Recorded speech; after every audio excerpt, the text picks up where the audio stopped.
Nós vamos compartilhar da palavra de Deus nessa manhã. Pedir que você abra lá no livro do profeta Isaías, capítulo 1. Quantos irmãos acham? Aí eu vou abrir uma água aqui, porque esse tempo aqui, se você dorme bom, se acorda ruim, né?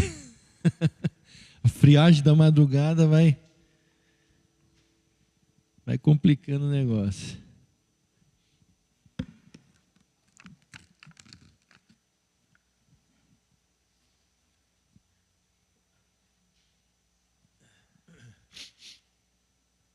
Amém, queridos? Livro do profeta Isaías, capítulo de número 1. Vamos ler a partir do verso 1, mas depois, você que está com a Bíblia aí aberta no celular ou no papel aí, continue com a sua Bíblia aberta, né, nesse capítulo 1 que a gente vai continuar lendo posteriormente. Então a palavra do nosso Deus diz assim, Isaías 1, verso 1. Visão de Isaías, filho de Amós, que ele teve a respeito de Judá e Jerusalém, nos dias de Uzias, Jotão, Acás e Ezequias, reis de Judá. Ouvi, ó céus, e dá ouvidos, ó terra, porque o Senhor é quem fala. Criei filhos e os engrandeci, mas eles estão revoltados contra mim. O boi conhece o seu possuidor, e o jumento o dono da sua manjedoura, mas Israel não tem conhecimento, o meu povo não entende. Ai desta nação pecaminosa, povo carregado de iniquidade, raça de malignos, filhos corruptores. Abandonaram o Senhor, blasfemaram do Santo de Israel, voltaram para trás. Porque a vez de ainda ser feridos, visto que continuais em rebeldia, toda a cabeça está doente e todo o coração enfermo. Desde a planta do pé até a cabeça, não há nele coisa sã, senão feridas, contusões e chagas inflamadas, umas e outras não espremidas, nem atadas, nem amolecidas com óleo. A vossa terra está assolada, as vossas cidades consumidas pelo fogo, a vossa lavoura os estranhos devoram em vossa presença, e a terra se acha devastada como numa subversão de estranhos. A filha de Sião é deixada como choça na vinha, como palhoça no pepinal, como cidade sitiada. Se o Senhor dos Exércitos não nos tivesse deixado alguns sobreviventes, já nos teríamos tornado como Sodoma e semelhantes a Gomorra. Ouvi a palavra do Senhor, vós, príncipes de Sodoma, prestai atenção, prestai ouvidos à lei do nosso Deus, vós, povo de Gomorra. Vamos parar por aí, vamos orar ao Senhor mais uma vez, amém?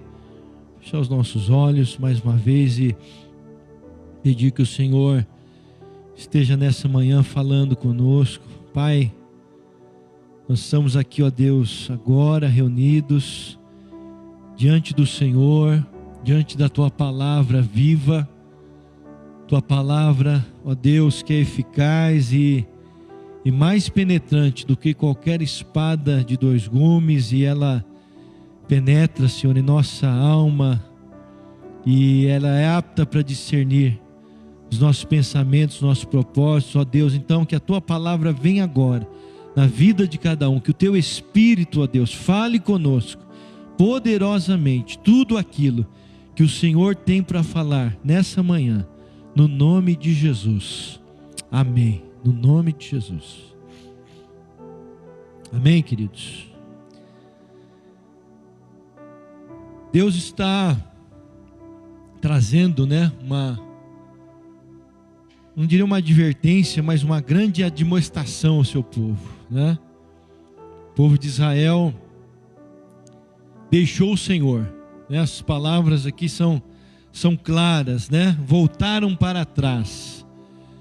E como consequência dessa volta, né, desse afastar-se de Deus, eles escolheram ali muitas tribulações, né? Eles escolheram muitas adversidades. O Senhor permitiu com que os inimigos alcançassem Israel e perca, né? Somente perca é o que houve por todos os lados.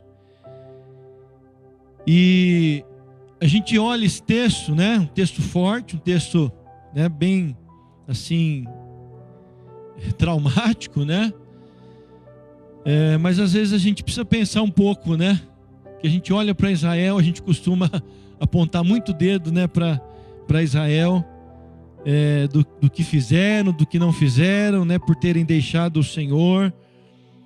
E às vezes nós temos o exemplo ali da nossa própria vida. Então nós temos falado nesses dias sobre vivermos essa intensidade, nessa relevância com Deus.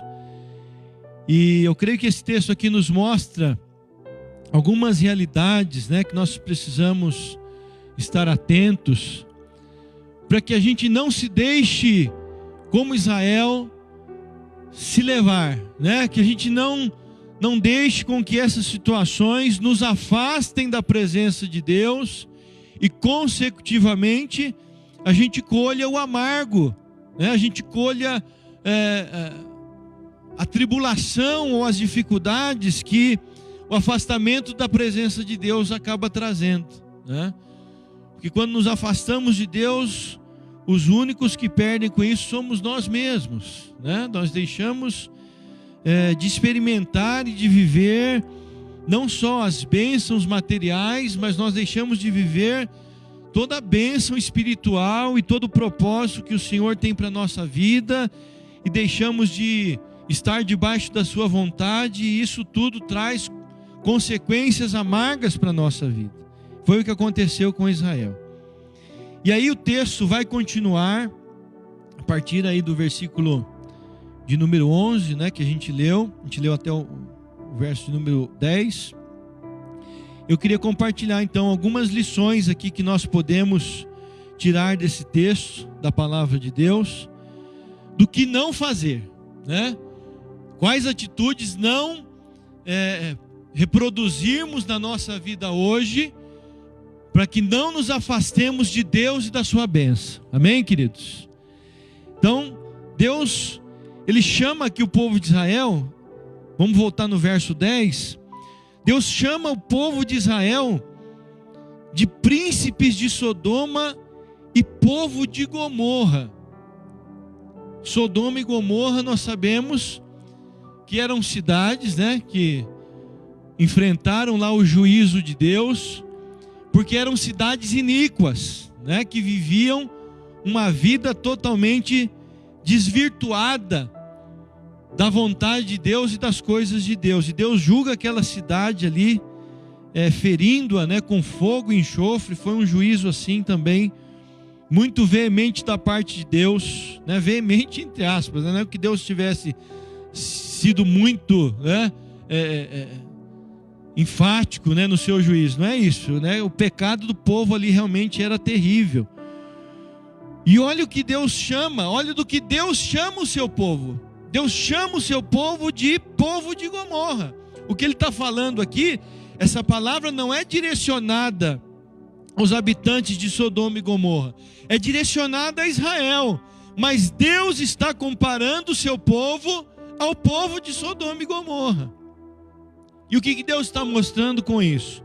Que a atitude do povo de Israel era uma atitude somente de aparência. Eles estavam vivendo uma vida de aparência. Então Deus estava dizendo para eles: olha, por mais que vocês sejam meu povo, sejam chamados de meu povo, mas eu estou olhando para vocês e estou vendo o povo de Sodoma e Gomorra. É aparência isso que vocês estão vivendo. Estão vivendo só de nome, né? Como Jesus escreveu a carta lá no Apocalipse a determinada igreja, dizendo: você tem nome de que vive, mas está morto, né? Só tem nome. Então essa é a primeira razão e a primeira lição que a gente pode tirar desse texto para a nossa vida, para nós tomarmos o cuidado necessário, para que assim como Israel fez naquele tempo, e a igreja lá do Apocalipse também, nós não vivamos hoje apenas de aparência, irmãos. Estava assistindo um seriado com a minha esposa esses dias, né? Uma série lá, e achei interessante uma coisa que é uma série que tem um pessoal assim de mais idade, né? E aí mostra o pessoal na velhice já, e alguns estão doentes, tal, e assim com uma cara, né, sofrida, e você olha assim, você sente uma pena, né? Você sente uma dó, uma compaixão, você fala: puxa vida, né? Mas aí, num dado momento da série, aquela pessoa que já é de idade mostra o passado dela, né? Mostra as coisas que ela fez, as coisas que ela praticou e tal. E aí você fica olhando depois e fala: puxa, mas como essa pessoa foi ruim, meu Deus do céu. Você chega até a dizer assim: está merecendo mesmo, né, sofrer tudo isso. Eu lembrei de uma coisa que minha mãe me falou uma coisa uma vez, né, pra gente, eu nunca esqueci, né? Eu lembro que no final da vida do meu avô, por parte da minha mãe, ele sofreu bastante, né? Ficou enfermo, tal. A gente tinha uma dó assim dele, né? Porque, poxa vida, né? Era um avô que sempre dava balinha, tal. Mas eu lembro assim que dias próximo da morte dele, minha mãe comentou com a gente, falou: vocês não sabem o quanto seu avô foi ruim. Seu avô batia na sua avó, seu avô chegava em casa bêbado, ele batia nos meus irmãos. Minha mãe contando, minha mãe era a caçula, né? Então ela ficava mais protegida assim. Meu avô chegava em casa bêbado e batia nos filhos por puro gosto. Minha avó sofreu demais, né? No fim da vida você olha, né, aquilo tudo, aquela situação, você sente dó, mas quanta coisa a pessoa fez, né? Quanta coisa a pessoa praticou. Então às vezes a gente julga pela aparência. E nós somos craques nisso, né? E Deus mesmo já disse isso na sua palavra. Deus falou para Samuel: Samuel, o homem vê o exterior, o homem vê a aparência, eu vejo o coração. Eu vejo o coração, né? O Senhor conhece o profundo e o escondido, diz lá no livro de Daniel, capítulo 2. Ele sabe o que está em trevas, com ele mora a luz. Em Hebreus capítulo 4, a palavra de Deus diz que todas as coisas estão nuas e patentes aos olhos daquele a quem temos que prestar contas. Então, amados, uma vida de aparência com Deus não funciona. Então, se a gente acha, às vezes a gente se deixa levar porque a gente acha que com a nossa aparência, né, as pessoas estão vendo a nossa aparência, a gente está conseguindo passar uma imagem para as pessoas de quem realmente nós não somos, né? Mas Deus sabe, na verdade, quem nós somos. Já dizia um pastor que em nós existe a pessoa, né, que os outros pensam que nós somos. Em nós existe a pessoa que nós achamos quem somos, mas em nós existe a pessoa que Deus sabe que nós somos. Ele sabe quem nós somos. Então que, né, todo disfarce, toda máscara, toda vida de aparência, nós possamos deixar de lado, né, e viver uma vida de sinceridade com o Senhor. Davi disse: da sinceridade te agradas. Amém, queridos? Então, e é isso que nos afasta, é a gente achar que a aparência serve, a aparência conta, a aparência é o suficiente. Não é. Deus trabalha com a intenção do nosso coração, Ele sabe o que vai na nossa alma, e é por isso que, né, a Bíblia fala que quando a gente se põe no nosso quarto lá em secreto, o nosso Pai que nos vê em secreto, né, até da oração, Deus não está nem tão preocupado assim com o que a gente fala, com o que a gente expressa com as nossas palavras. Ele está preocupado em ver a nossa vida, em ver o que há em nós. É o Deus que nos vê. Essa é a primeira lição. A segunda lição, aí no versículo de número 11, ele fala assim: de que me serve, Deus falando para o povo de Israel, de que me serve a mim a multidão dos vossos sacrifícios, diz o Senhor. Estou farto dos holocaustos de carneiros e da gordura de animais cevados, e não me agrado do sangue de novilhos, nem de cordeiros, nem de bodes. Então Deus está aqui agora exortando o povo de Israel, porque eles tinham em suas mentes que bastava para Deus uma lei de compensação, né? A famosa lei da compensação. Nós erramos de um lado, mas por outra parte a gente compensa. A gente traz uma multidão aqui de sacrifícios, né? A gente faz uma multidão de sacrifícios para Deus, e isso vai compensar a nossa falta, vai compensar a nossa falha, vai compensar a nossa vida em desacordo com a lei de Deus. E Deus está dizendo: não. De que me serve a multidão de sacrifícios? Tudo é de Deus, irmãos. Tudo é do Senhor, né? A palavra de Deus, o salmista diz que do Senhor é a terra e a sua plenitude, de todos os que nele habitam.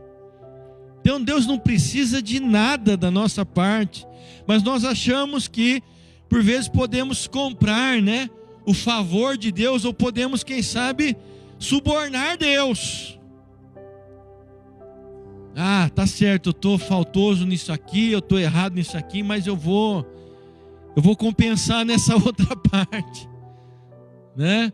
Eu vou compensar, vou fazer alguma coisa lá na igreja, ou eu vou levar o meu dízimo, vou levar uma oferta boa. Puxa, isso aí vai apagar o furor de Deus. É isso aí, Deus vai olhar para esse sacrifício que eu estou fazendo e vai me tornar, né? Vai se alegrar com a minha vida no que diz respeito a isso. Mas não é isso que o Senhor espera, né? Não é isso que o Senhor requer de nós. Tem um texto aqui de Samuel, que eu queria até ler ele aqui, onde Samuel, né, vai dizer da parte de Deus aqui para Saul. A situação é parecida, né? Saul quis oferecer sacrifícios lá, né, para Deus e tal, e ele achou que Deus aceitaria o sacrifício que ele estava ofertando, mas desobedeceu a palavra de Deus, né? Deus havia dado uma ordem para Saul, mas em desobediência a essa palavra, Saul, ele então oferece sacrifício. E aí Samuel diz o seguinte para ele, 1 Samuel 15, 22. Samuel, porém, respondeu: acaso tem o Senhor tanto prazer em holocaustos e em sacrifícios, quanto em que se obedeça a sua palavra? A obediência é melhor do que o sacrifício, e a submissão é melhor do que a gordura de carneiros. Pois a rebeldia é como o pecado da feitiçaria, e a arrogância como o mal da idolatria. E aí Samuel sacramenta lá para Saul, né? Assim como você rejeitou a palavra do Senhor, ele o rejeitou como rei. A nossa rejeição à obediência à palavra de Deus, isso gera rejeição de Deus para nós, porque a palavra de Deus é o próprio Deus, irmãos. Se nós rejeitarmos essa palavra, não há para onde corrermos. Jesus é a palavra. No princípio era o verbo, e o verbo estava com Deus, e o verbo era Deus. Jesus é a palavra. Se nós rejeitarmos a palavra, nós estamos rejeitando o Senhor. Por isso que Jesus diz que aquele que obedece a Ele, né? Aquele que me ama é aquele que guarda os meus mandamentos, Jesus disse. E aquele que guarda os meus mandamentos, Ele diz, eu virei a Ele e o Pai, e nós faremos nele morada. Então não há lei da compensação com Deus. Não há, eu vivo isso aqui, né?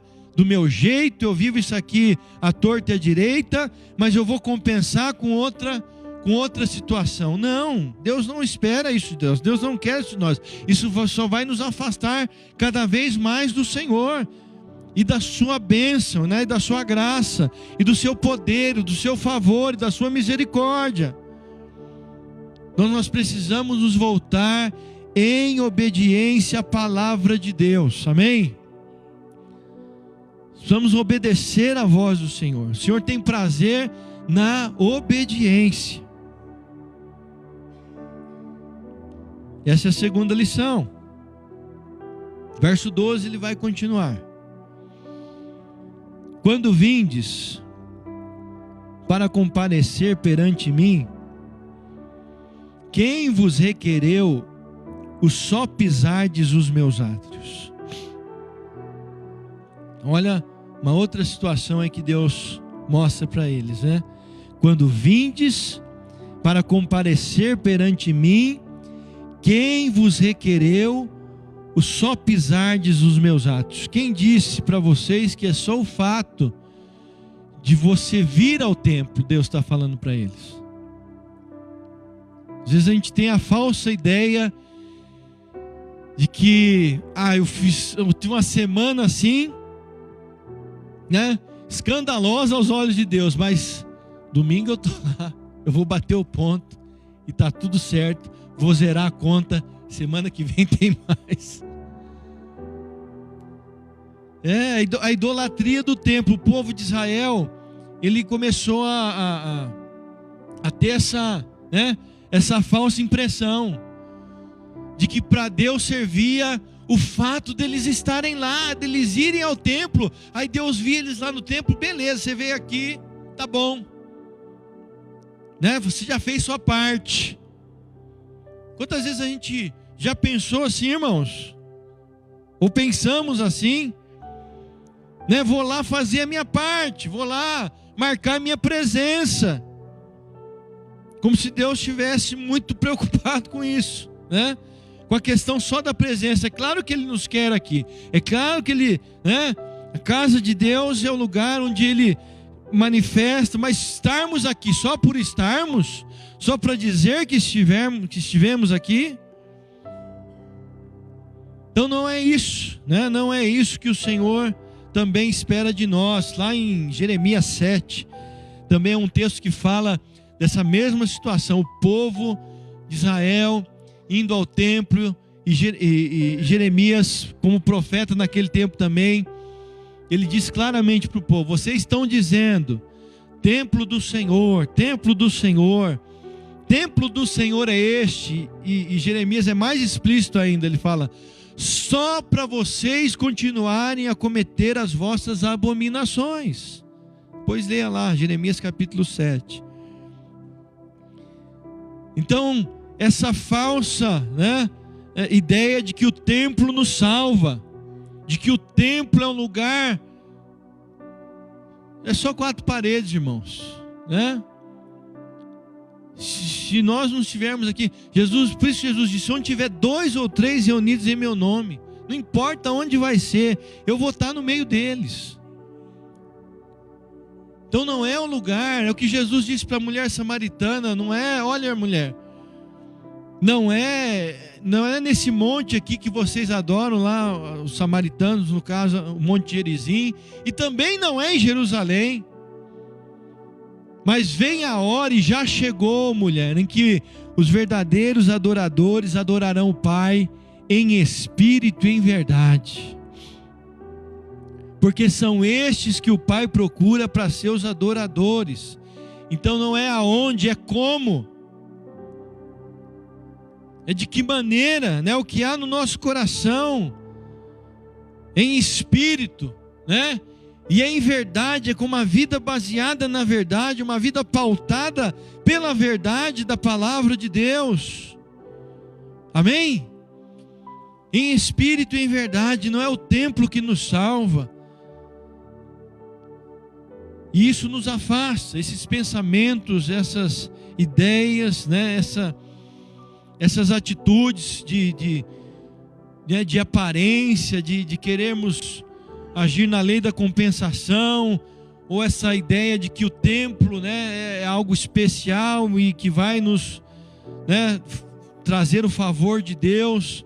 Essas coisas, além de trazer engano para a nossa vida, nos afastam da presença do Deus vivo e verdadeiro. Por mais que nós estejamos aqui, por mais que eu possa estar aqui, às vezes eu posso estar longe.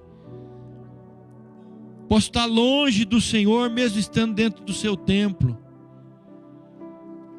Porque eu não posso fazer do templo, né, lugar que eu acho que vai, né, me salvar, vai me transformar.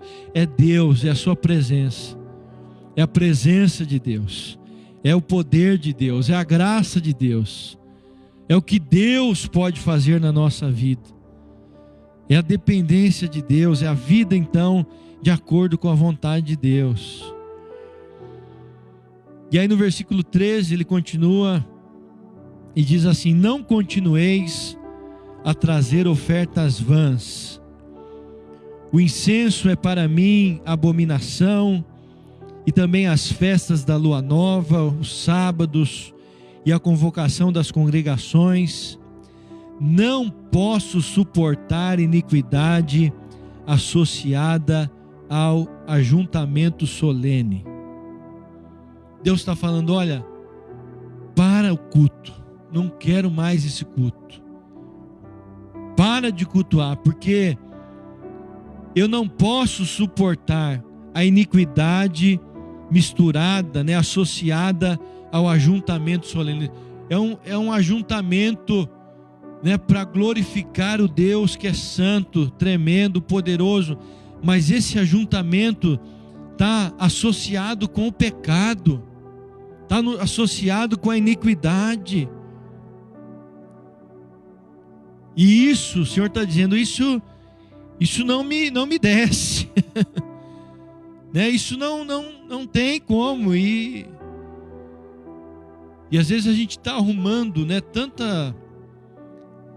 tanto disfarce, ou tanta desculpa assim para o nosso pecado, né? A gente acostumou tanto com o pecado da nossa vida, que a gente acha que não tem mais problema também. E a gente vê hoje, né? Vou ler até um texto aqui que expressa bem isso. 1 Timóteo 4:3.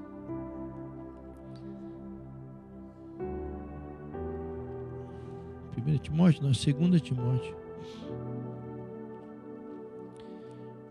Porque nós estamos deixando o pecado de tal maneira tomar conta, e isso está cauterizando a nossa mente. Então Paulo já disse para Timóteo lá atrás, né, dizendo assim, 2 Timóteo 4:3: pois virá o tempo em que não suportarão a sã doutrina, ao contrário, sentindo coceira nos ouvidos, juntarão mestres para si mesmos, segundo os seus próprios desejos. Paulo está falando aqui, não são de pessoas lá de fora, ele está falando de pessoas de dentro, porque essas pessoas vão juntar para si mestres, ou seja, essas pessoas vão procurar líderes, pessoas que lhes falem aquilo que está alinhado com os seus próprios desejos e as suas próprias vontades. Elas não estão preocupadas com a sã doutrina, elas não estão interessadas. E quando se fala, né, das verdades da palavra de Deus, como Paulo diz aqui, isso dá comichão nos ouvidos, dá coceira, a pessoa fica irritada em ouvir a verdade, porque ela não quer saber, porque ela diz, não, eu tenho a minha verdade. Hoje se tem uma coisa, né, muito disseminada hoje, é isso. Não, mas existe a verdade não sei do que, existe a verdade não sei de quem, essa é a minha verdade. Não, a verdade é uma, que é Jesus. Jesus disse, eu não sou uma verdade. Ele diz, eu sou o caminho, a verdade e a vida. Ele orando em João 17, ele disse para o Pai, Pai, santifica-os na verdade, a tua palavra é a verdade. A tua palavra é a verdade. Então não existe várias verdades, não existe a verdade de um, a verdade de outro. Existe a verdade da palavra de Deus. Mas as pessoas estão tão envoltas, né, em seus pecados, que elas buscam até mesmo mestres, líderes que vão dizer, olha, fique aí no seu pecado, não tem problema não. A gente está vendo isso. Você pega a internet hoje, você vê isso assim de uma maneira profusa, irmãos. E tem coisas que a gente vê, a gente até ri, mas é triste. Se não fosse triste, era engraçado, né? Coisas assim terríveis, que não tem nada da palavra de Deus, nada. E o pecado sendo alimentado, o pecado sendo abraçado, o pecado sendo acolhido, junto com o ajuntamento solene, dentro de pseudo-igrejas, né? Pseudo-casas de oração. E não é isso, né? Não é o que Deus espera de nós, encontrar em nós, né? Pelo contrário, a vontade de Deus é que nós tenhamos uma vida de santificação. A palavra de Deus nos exorta a sermos santos, santificai-vos, sede santos, porque o Senhor vosso Deus é santo. Essa é a vontade de Deus para a vossa vida, a vossa santificação. 1 Tessalonicenses. Deus espera que nós busquemos uma vida de santidade. Todo mundo erra assim.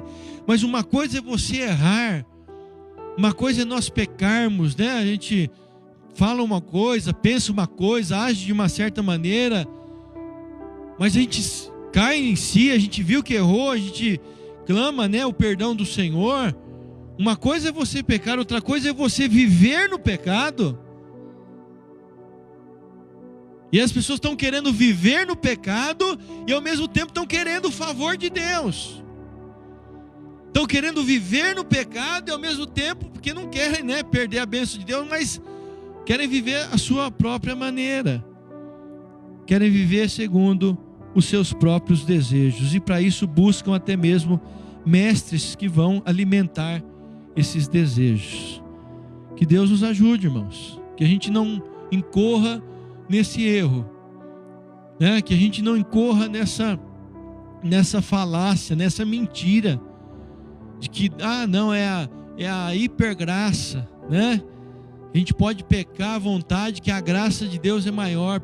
Se você pega lá na carta que Paulo escreve a Tito, no capítulo 3, Paulo faz uma descrição ali da graça, onde a graça nos ensina que nós devemos viver nesse presente século de maneira justa, sensata e irrepreensível. Esse é o ensino da graça. A própria graça que nos salvou, a própria graça que foi manifestada em nossa vida, ela nos ensina que nós devemos viver no presente século de maneira justa, sensata e irrepreensível. Então, é como Paulo diz aos Romanos, né? Haveremos de pecar, né? Porque a graça de Deus é maior? Ele diz, de maneira nenhuma. De maneira nenhuma. Como é que nós vamos continuar vivendo no pecado, nós que fomos livres dele? Então não nos deixemos enganar, porque isso só vai nos afastar da presença de Deus. Isaías 59. Os ouvidos do Senhor não estão agravados para que não possa ouvir, nem a sua mão está encolhida para que não possa salvar. Mas os vossos pecados fazem separação entre vós e o vosso Deus. Então, ou buscamos uma vida de santificação, segundo a vontade de Deus, segundo a palavra de Deus, ou não veremos o Senhor, né? Hebreus 12, 14, sem a santificação, ninguém verá o Senhor. Amém? Estamos terminando. Versículo 15 lá, voltando para Isaías. Isaías 1. Verso 14 e 15. As vossas festas da lua nova e as vossas solenidades, a minha alma as aborrece. Já me são pesadas, estou cansado de as sofrer. Pelo que quando estendeis as mãos, escondo de vós os olhos. Sim, quando multiplicai as vossas orações, não as ouço, porque as vossas mãos estão cheias de sangue. Essa declaração do Senhor aqui me fez pensar pelo menos 3 coisas, né? Rapidamente. As vossas mãos estão cheias de sangue. Ezequiel, o profeta Ezequiel, ele foi levantado como um atalaia, né? Da parte de Deus, e ele é uma representação da igreja. E Deus fala para ele, Ezequiel, lá no capítulo 3 de Ezequiel: se você vir lá o ímpio no seu pecado, se você não avisar do seu pecado, o ímpio vai morrer na sua iniquidade, mas o sangue dele eu vou demandar das suas mãos. Então há uma responsabilidade, né? Assim como o justo também, se o justo pecar e você não avisar ele morrer no pecado, ele vai morrer no pecado, mas você, o sangue dele vai ser cobrado das suas mãos. Eu não sei, trazendo isso para nós como igreja, né? Como cada um tem vivido, isso é particular, mas irmãos, o Senhor espera de nós. Essas pessoas que estão no mundo, que estão no pecado, que estão vivendo longe da presença de Deus, o Senhor conta conosco, igreja, para mostrar o caminho da verdade, o caminho da salvação. Então as nossas mãos não podem estar cheias desse sangue, né? Amém? Nós precisamos ser as testemunhas. Também pensei aqui em quantas pessoas a gente fere às vezes, quantas pessoas a gente machuca, né? Esse símbolo aqui do sangue, às vezes com a nossa atitude, com a nossa palavra. Isso é um mal também, né? Jesus, ele chega a dizer lá no Sermão do Monte que aquele que disser ao seu irmão tolo, né? Aquele que proferiu um xingamento, olha como Jesus ele elevou o negócio, né? Esse será, pode ser réu do fogo do inferno. Por quê? Porque isso mostra que nós não estamos amando o irmão, né? E quando nós não amamos, a palavra de Deus diz que nós permanecemos na morte. Mas uma terceira coisa que eu pensei dessa expressão aqui, as mãos cheias de sangue, isso aqui acontecia em Israel mesmo. Não é que Israel estava em guerra lá, não. Eles iam para a guerra até... Deus mandava eles para a guerra, né? Era uma situação totalmente... né? Não tem nada a ver uma coisa com a outra. Mas as mãos aqui de sangue que eles estavam cheias, é porque Israel estava fazendo uma coisa tão absurda antes de ir para o cativeiro, que Deus chega a dizer para eles: olha, vocês estão fazendo algo que nunca nem sequer passou pela minha mente. Israel oferecia os filhos a um Deus chamado Moloque. Eu não me lembro o texto agora, né? Se não me engano é Jeremias ou Ezequiel, né? Até se alguém conseguir achar aí. Ofereciam os filhos. E como é que era esse sacrifício? Essa estátua de Moloque, ela era colocado brasas, fogo, né? Dentro dela. E as crianças que eram colocadas lá nos braços de Moloque, elas morriam queimadas. Era esse o sacrifício que Israel estava fazendo dos seus próprios filhos. Deus fala, nunca me passou sequer pela mente o que vocês estão fazendo. As vossas mãos estão cheias de sangue. E aí a gente pensa, mas claro que a gente nunca vai fazer isso. É claro que não, né? Mas eu fiquei pensando até no Arthur aqui e tal. Às vezes a gente deixa os nossos filhos assim, né? Uma expressão que o pessoal usa, a Deus dará, né? A gente deixa os nossos filhos, nossos netos à vontade. A gente nem sabe o que eles estão consumindo, né? Nas telas da vida. É tanta tela e tanta porcaria hoje, irmãos. Mas às vezes a gente está assim com a mão carregada, né? Porque ao invés de nós oferecermos nossos filhos, nossos netos, nossas crianças para o Senhor, nós estamos deixando eles nas mãos do inimigo. E aí a gente se pergunta por que chega numa fase, né? Assim, da adolescência, da juventude, por que o pessoal está se afastando tanto? Por que ontem a gente passou, ontem era acho que era meia-noite, vim buscar as minhas filhas aqui na igreja, aqui no Batel. Aí quando passamos aqui na Kennedy, né? Acho que é do Paraná Clube ali, né? Aquele que tem ali. Rapaz, mas tinha gente. Você olhava para dentro do salão assim, né?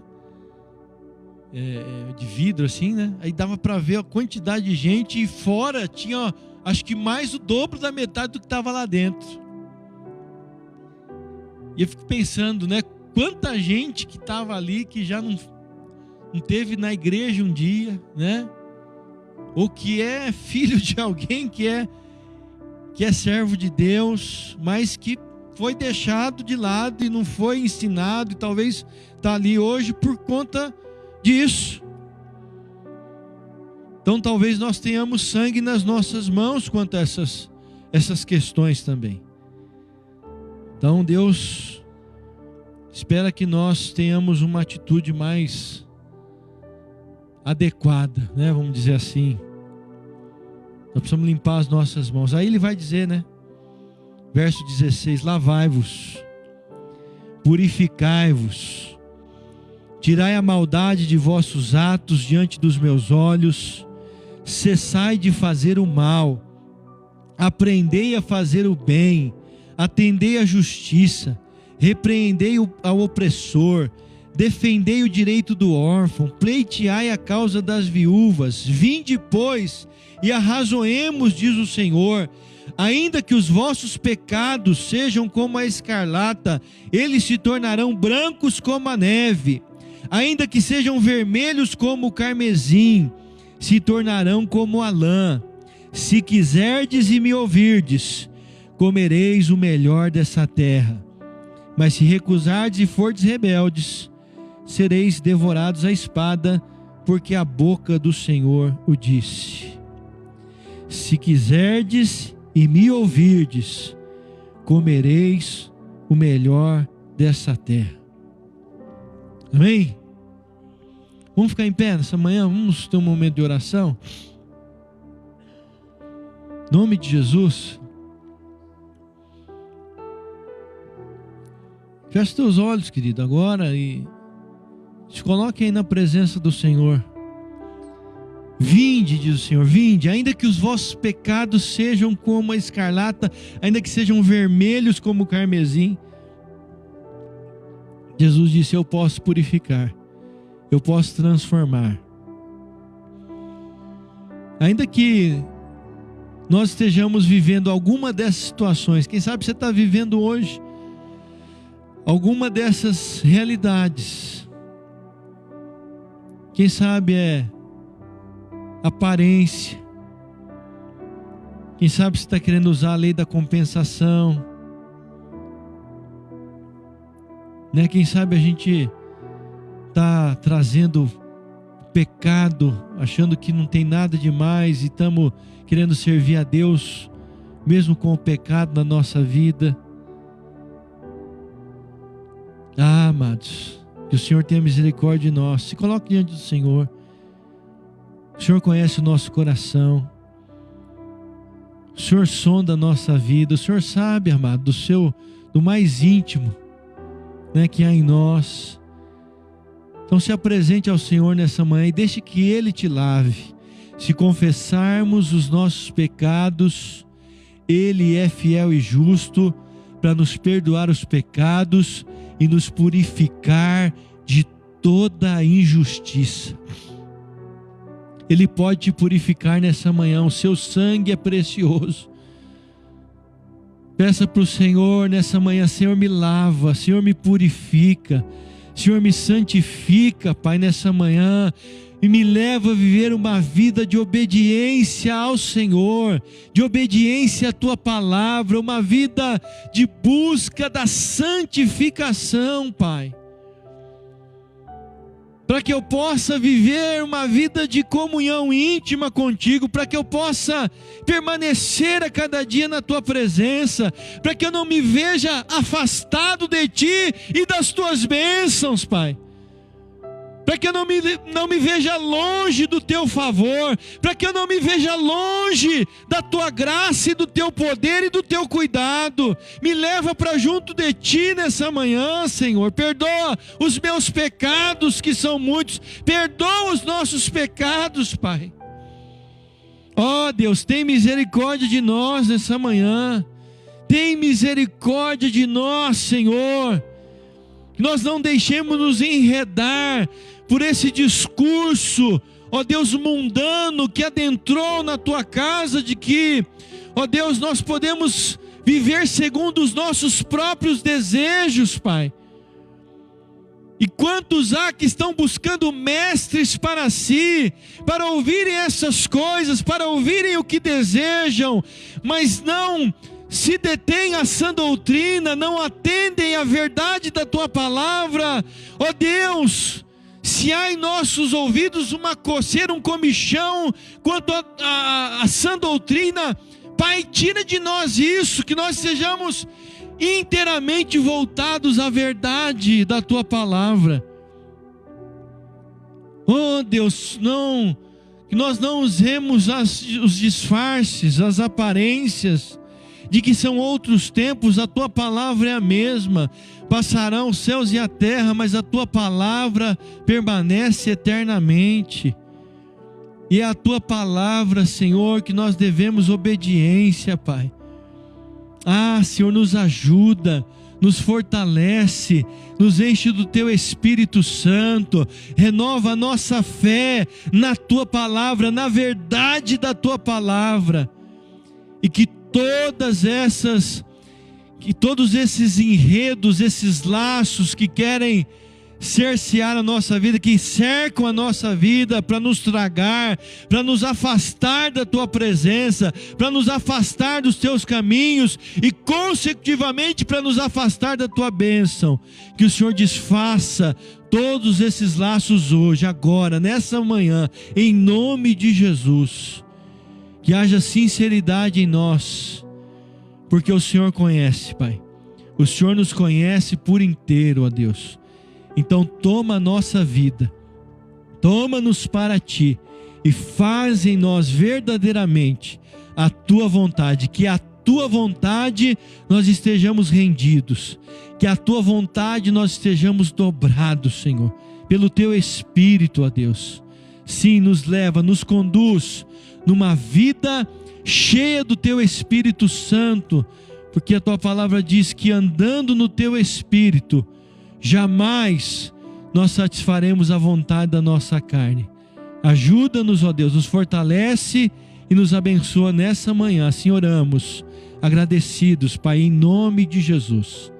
Em nome de Jesus, em nome de Jesus, amém? Vamos louvar ao Senhor, vamos declarar